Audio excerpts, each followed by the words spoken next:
अस्सलाम वालेकुम everyone, welcome to my YouTube channel Shanwang one shot F. आज का न्यू पार्ट लेकर आ चुकी हूँ, तो चलिए आज के न्यू पार्ट को स्टार्ट करते हैं। इस पार्ट में हमने देखा था कि उन दोनों ने अपना अपना जो नाइट है उन दोनों ने स्पेंड किया था। तो इस पार्ट में हमें सीधा मॉर्निंग का सीन दिखा जाता है, जहाँ पर ना मॉर्निंग में विंग के पास कॉल आता है, जबकि विंग सो रहा था। वांग जी उसके सीने से लगा हुआ था और वो भी चुपचाप सो रहा था। फ़ोन में 2-3 बार रिंग होती है, जिसकी वजह से विंग का नींद टूट गया। उसने फ़ोन को देखा, उसने कहा अफ सेट, इतनी सुबह सुबह। उसने देखा जियांग चैंग ने कॉल किया है। उसने उठाते हुए कहा, चैंग के बच्चे, इतनी सुबह कॉल करने के लिए किसने कहा था? उस तरफ से चैंग ने कहा, अरे मेरे भाई, अच्छे से देखो कितने बज रहे हैं। सुबह के 11 बज रहे हैं, अभी इतने सुबह सुबह नहीं है। ये सुनकर विंग उठकर बैठ गया। उसने देखा कि हाँ, सच में सुबह के 11 बज रहे हैं। माय गॉड, इतने टाइम तक सो रहे थे वो दोनों। विंग की बातों से वांग जी की नींद भी खुलने लगती है। जियांग चैंग ने बस इतना कहा, मैं बाहर जा रहा हूँ, ठीक है, बाय। ये बोलकर उसने कॉल कट कर दिया, जबकि विंग ने कहा, मेरी बात सुनो, अभी रुको। लेकिन उसने कॉल कट कर दिया था। विंग ने देखा कि जियांग चैंग बहुत शैतान हो चुका है। उसने वांग जी की तरफ देखा, जो कि हिलते हुए उठ रहा था। उसने हिलते हुए कहा, मॉम। फिर विंग ने कहा, अब लानजान तुम उठ गए। वांग जी उठकर विंग को देखता है। पहली बार ये पहली सुबह था जो उसने विंग की फेस को देखा। उसने विंग को देखकर अपने आइज़ को ब्लिंक किया, जबकि उसने अपने आप को देखा जबकि वो नेकेड था। उसने जल्दी से अपने आप को छिपाने की कोशिश किया, जिससे विंग बहुत ज़्यादा हंसने लगता है। उसने कहा, लानजान, क्या छुपाने की कोशिश कर रहे हो? मैंने पहले देख लिया है। ये सुनकर वांग जी को बहुत ज़्यादा शर्म आता है और वो ब्लश भी करता है। विंग उसे हग करते हुए कहा, गुड मॉर्निंग हनी। ये सुनकर वांग जी ने कहा, गुड मॉर्निंग विंग बनी। ये सुनकर विंग ने स्माइल किया। उसने कहा, अच्छा ठीक है, अब मेरी बात सुनो, जल्दी से उठो, फ्रेश हो जाओ। ये जियांग चैंग पता नहीं कहाँ घूमने चला गया। हाँ, सिक्योरिटी लेकर गया कि पता नहीं, बॉडीगार्ड्स जो कुछ भी हो रहे हैं ना अभी। वांग जी उठ गया। उसके बाद विंग उठकर अपनी जो उसका जो शर्ट था उसे पहन लिया और उसका जो ट्राउज़र था उसे भी, और फिर वो उस रूम से निकल गया, अपने रूम में चला गया फ्रेश होने के लिए। और वांग जी धीरे धीरे उठता है। उसकी कमर में बहुत ज़्यादा पेन फील हो रहा था उसे, तो उसने उठकर ही अपने ड्रॉयर से एक पेन किलर लिया। उसके बाद वो बाथरूम में चला गया फ्रेश होने के लिए। फ्रेश होने के बाद थोड़ी देर बाद वो बाहर आता है और फिर वो आकर देखता है कि विंग मतलब डाइनिंग टेबल पर है और वो कुछ खाने को अच्छे से रख रहा है। उसने कहा, जियांग चैंग जाते वक्त सूप बना कर गया है और सैंडविच भी, मोमोज़ बनाया है उसने। हाँ, मेरा भाई काफ़ी ज़्यादा काम भी कर चुका है सुबह सुबह। वांग जी वहाँ पर आते हुए कहा, मुझे देर हो गई इसीलिए जियांग चैंग को खाना नहीं मिला, उसे खुद बनाना पड़ा। वेग ने कहा, कोई बात नहीं, पता है वो ये सब में माहिर है और खाना बहुत अच्छा बनाता है, खाकर देखो। वांग जी बैठ गया और फिर खाना स्टार्ट करता है। विंग बस 2 निवाला ही अपने मुंह में लिया था, अचानक विंग के पास कॉल आता है। विंग ने कॉल को उठाते हुए कहा, हाँ, अननोन नंबर, हेलो कौन? विंग सूप को पीते हुए कहा।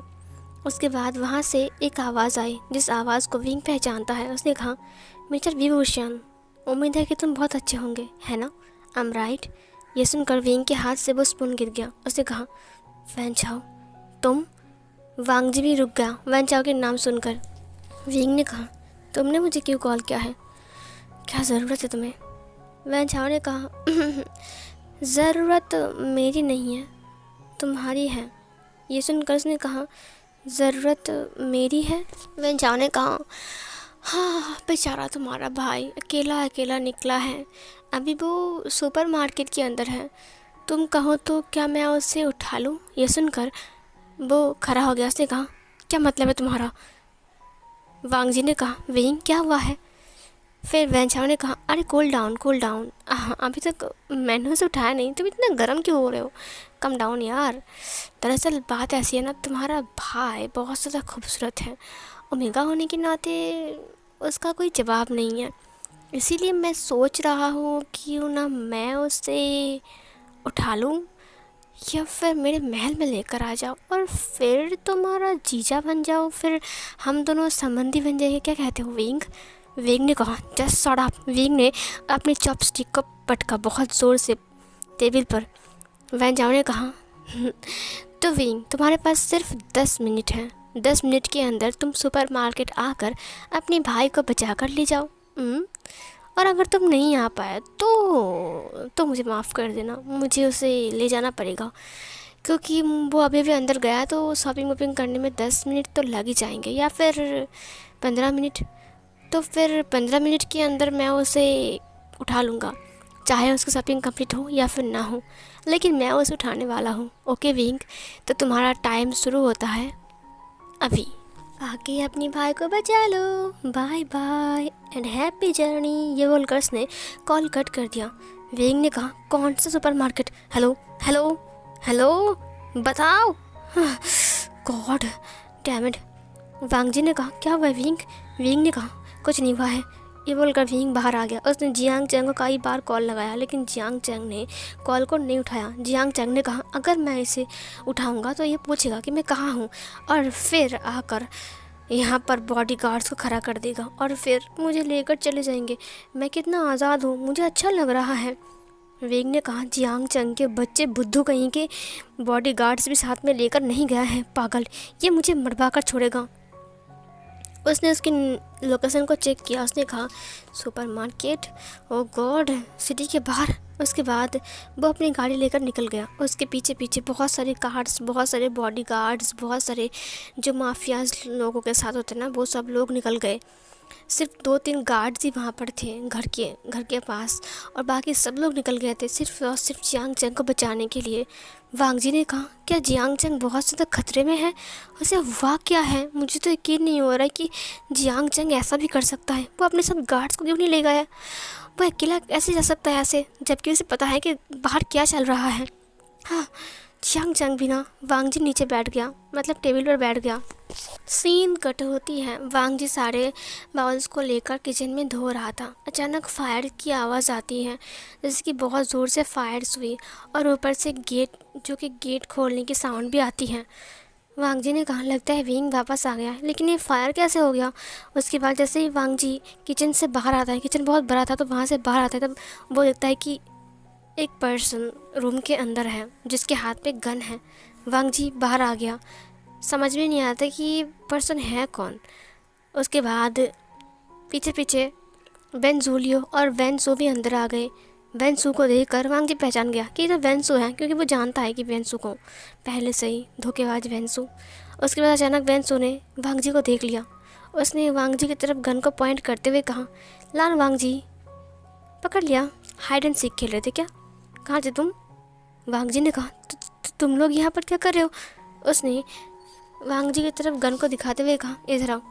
वांग जी ने कहा नहीं, तो तुम लोग अंदर कैसे आ गए, और तुम लोग क्यों आए हो यहाँ पर? तुम्हें पता भी है कि किसका घर है? बेंसो ने कहा हाँ मुझे पता है किसका घर है। मशहूर गैंगस्टर का लीडर विवोशियन, जो कि माफिया किंग है माफिया वर्ल्ड का, उसके घर में मैं घुसा हूँ। लोग कहते हैं कि विंग के घर में घुसना बहुत मुश्किल है, लेकिन ये तो बस एक अफवाह था, ये तो बहुत आसान है घुसना। वांग जी ने कहा अभी कभी निकलो यहाँ से, समझे? वेन सू ने कहा हाँ निकलूँगा, लेकिन तुम्हें लेने के बाद। वांग जी ने कहा क्या मतलब है? वेन सू ने कहा हमारे साथ चलो वांग जी, नहीं तो हम विंग को मार डालेंगे। ये सुनकर वांग जी ने कहा विंग को मार डालोगे? वेन सू ने कहा हाँ, इस वक्त विंग हमारे कब्जे में है। ये बोलकर वो वांग जी के हाथ को पकड़ लेता है और गन को उसकी हेड पर पॉइंट करते हुए कहा क्या तुम चाहते हो कि हम विंग को मार डालें? वांग जी ने कहा विंग अभी भी बाहर गया है। वेन सू ने कहा हाँ, तो हमने से पकड़ लिया, बस हो गया काम खत्म। चूहे बिल्ली का खेल खेल रहा था हमारे साथ। वांग जी ने बहुत गुस्से में वेन सू को देखा। उसने कहा तुमने मेरे विंग के साथ क्या किया है? वेन सू ने कहा तुम्हारा wing, I am sorry but तुम्हारे विंग के साथ मैंने कुछ भी नहीं किया है। चलो तुम खुद ही अपनी आंखों से देख लो अपने प्यारे विंग को। ये बोलकर वो उसे खींच कर लेकर बाहर आ गया। गाड़ी में बैठने के बाद वो उसे लेकर चला गया वहाँ से। वहाँ पर 4-5 गार्ड्स थे जो कि वहाँ पर गिरे हुए थे, जिनके हाथ में, पैर में, सीने में गोली लगी हुई थी। वांग जी समझ गया कि अब बस हो गया, मतलब विंग पकड़ा गया मतलब सब कुछ ख़त्म, अब कुछ नहीं हो सकता है। इधर जो विंग था वो सुपरमार्केट के सामने पहुंच गया था, जहां पर कोई वैन चाव की कार नहीं थी। विंग ने देखा कि जियांग चंग बाहर आ रहा है। वो उसके पास चला गया। उसने कहा, तुम नालायक कहीं के बुद्धू कमकल इंसान। उसने कहा, क्या हुआ विंग? विंग ने उसे कहा, तुम बॉडी गार्ड्स को अपने साथ लेकर क्यों नहीं आए? तुम अकेले कैसे आ सकते हो ऐसे? जियांग चंग ने कहा, बट मैं तो बिल्कुल ठीक हूँ। देखो, मुझे ये गार्ड्स वार्ड्स बिल्कुल पसंद नहीं है, मुझे इंडिपेंडेंस पसंद है, मैं खुद घूम सकता हूँ ना। विंग ने उसे खींचते हुए कहा, मेरे साथ चलो अभी, समझे? चलो। उसके बाद वो उसे लेकर गाड़ी में बैठ गया। उसने उसे रास्ते में बताया कि क्या कुछ हुआ था, सब कुछ। जियांग चंग ने कहा, क्या बैन चाओ मुझे किडनैप करने के लिए आया था? तुम पागल हो क्या? ये बोलकर वो लोग अपने मैंसन की तरफ जाने लगे। जब वो लोग अपने मैंसन में पहुंचे तब उन्होंने देखा चारों ओर तबाही मची हुई है। मतलब गेट्स वेट्स टूटे हुए हैं, खुले हुए हैं, गार्ड्स नीचे गिरे हुए हैं, खून ही खून है चारों ओर। ये देखकर विंग बहुत घबरा गया, क्योंकि अंदर वांगजी था। वो दौड़कर जल्दी से अंदर आ गया। उसने कहा, ये क्या हो रहा है? उसके बाद गाड़ी जो ड्राइवर था उसने भी अपनी गाड़ी को पार्क किया और फिर वो सब लोग नीचे आ गए। विंग गार्ड्स को देखता है। कुछ गार्ड्स वहाँ पर मर चुके थे और कुछ घायल थे, जिनमें से एक गार्ड को विंग ने पूछा, हे, यहाँ पर क्या हुआ था और तुम लोगों को ऐसी हरकत किसने किया? और वांगजी कहाँ है? ये सुनकर उस गार्ड ने कहा, वांगजी को वो लोग ले गए। ये सुनकर विंग ने कहा, कौन ले गया? उस गार्ड ने कहा, वैनजोलियो, वो लोग यहाँ पर आए थे और वांगजी को पकड़ के ले गए, हमें बहुत मारा और गोली मार दिया। ये सुनकर विंग ने उस ड्राइवर से कहा, जल्दी करो, एक काम करो, दूसरी गाड़ी लेकर आओ और इन सबको हॉस्पिटल ले जाओ, ठीक है? उसने कहा, ओके सर। उसने शुयांग को कॉल लगाया। शुयांग ने कहा, ओके बॉस, मैं भी आ रहा हूँ। उसके बाद शुयांग भी वहाँ पर आ चुका था और विंग पहले से गाड़ी लेकर निकल गया था। शुयांग उन सबको लेकर हॉस्पिटल जा रहा था। जियांग चैंग शुयांग के पास था, क्योंकि विंग ने बोल दिया था कि जियांग चैंग का ध्यान रखना। जब विंग गाड़ी ड्राइव कर रहा था, अचानक विंग के पास फिर से कॉल आया। उधर वैन झाओ ने कहा, सरप्राइज मिस्टर विभूषण, तुम चौंक गए। विंग ने कहा, तुम आखिर चाहते क्या हो? वैन झाओ ने कहा, कुछ नहीं चाहता हूँ, मैं बस चाहता हूँ कि तुम तबाह हो जाओ, ख़त्म हो जाओ, मर जाओ। विंग ने कहा, तुमने कहा था कि तुम जियांग चैंग को किडनैप करने वाले हो, लेकिन तुम वहाँ पर गए नहीं। वैन झाओ ने कहा, तो हमेशा ऐसा नहीं है ना कि मैं जो बोलूँगा वही करूँगा। विंग ने कहा, क्या मतलब है? फिर वैन झाओ ने उसे टीज़ करते हुए कहा, तुम्हारा खूबसूरत सोमेगा जिसको तुमने मार्क किया है, तुम्हारा लान वांगजी मेरे कब्जे में है, मेरे पास है, वो बहुत ब्यूटीफुल है। तुम्हें पता है, मैं उसे अभी इसी वक्त मार्क भी कर सकता हूँ। ये सुनकर विंग ने कहा, तेरी तो, मैं सच कह रहा हूँ, अगर मैं तुझे मारा नहीं ना तो मेरा नाम विंग नहीं है। वैन झाओ ने कहा, तुम कितने बुद्धू हो ना विंग, मैंने बस एक बार बोला कि तुम्हारा भाई सुपरमार्केट गया है और वहाँ से मैं उसे किडनैप करने वाला हूँ, और तुम उसे विश्वास करके बेचारे वांगजी को अकेला छोड़कर पूरे सिक्योरिटी के साथ वहाँ पर आ गए, ताकि तुम मुझे मारकर अपने भाई को वहाँ से जा सकते हो लेकर। बट तुम भूल गए कि घर के अंदर तुमने तुम्हारे ओमेगा को छोड़ दिया है, जो कि बिल्कुल भी सेफ़ नहीं है, क्योंकि वहाँ पर सिक्योरिटी था ही नहीं, सब लोग तो तुम्हारे साथ थे। विंग ने कहा, कर कहीं का, मैं तुझे नहीं छोड़ूंगा, समझे? वैन झाओ ने कहा, ठीक है विंग, वहीं पर ही आ जाओ जहाँ पर हम दोनों पहले भी मिल चुके हैं। विंग ने कहा, तुझे तो मैं, हेलो, बस उसने कॉल कट कर दिया। थोड़ी देर बाद विंग को याद आता है कि लास्ट टाइम वो लोग एक क्लब में मिले थे, जहाँ पर उन दोनों के बीच फ़ाइट भी हुआ था मिलने की वजह से। अचानक कोइंसिडेंटली वो लोग मिल चुके थे वहाँ पर। विंग एक डील के लिए गया था और वेंचर पार्टी करने के लिए गया था। उसने कहा, वो क्लब तो बंद हो चुकी है, काफ़ी पुराना भी है। उसके बाद विंग चला गया। विंग जाते वक्त कुछ सोच रहा था कि वांगजी को उसने अकेला क्यों छोड़ा, उसने वांगजी को साथ क्यों नहीं लिया, और अगर वांगजी को अकेला छोड़ा तो उसने उसके पास गार्ड्स क्यों नहीं छोड़े। वो खुद को ही दोष दे रहा था। शुयांग ने उसे कॉल करते हुए कहा, बॉस, मैंने सबको हॉस्पिटल पहुंचा दिया है और जियांग चैंग मैंने जियांग चैंग को लान फैमिली में रखा है। उसने कहा कि वो वहाँ पर सेफ रहेगा। विंग ने कहा तुमने अच्छा काम किया। शुयांग ने कहा मैं गार्ड्स को लेकर आ रहा हूँ, आप मुझे लोकेशन भेज दीजिए। विंग ने उसे लोकेशन भेज दिया और विंग गाड़ी को लेकर स्पीड से चला गया।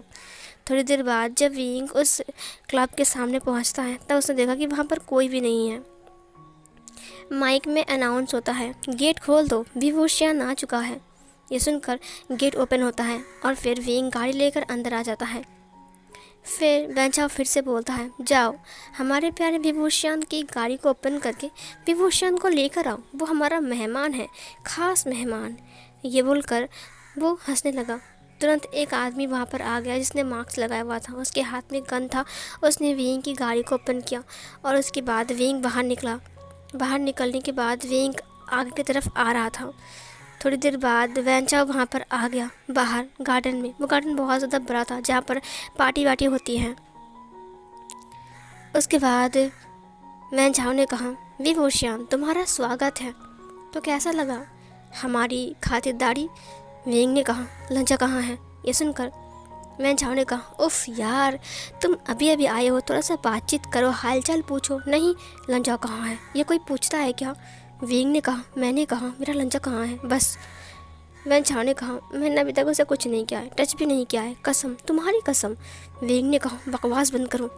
वेंचाओ ने कहा अपना गन और अपना जो भी हथियार है सब कुछ डाल दो।